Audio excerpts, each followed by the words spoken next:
आज आम्ही video shoot करत होतो मोदकची. त्यानिमित्ताने तयारी करत होतो. तर विहान येऊन आधीच साहित्य सांगतोय की मोदक कसे बनायचे.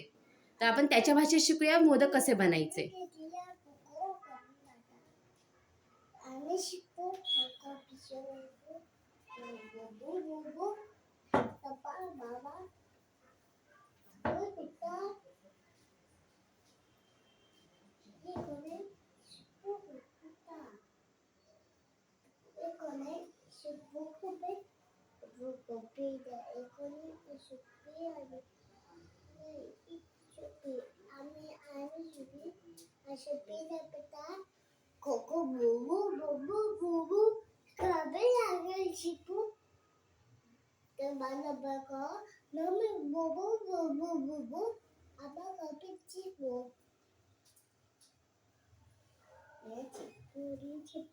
अशा प्रकारे त्याचे मोदकचं साहित्य सांगून झालं आहे. तुम्हाला कळल्यास तुम्ही नक्की कमेंट करून सांगा.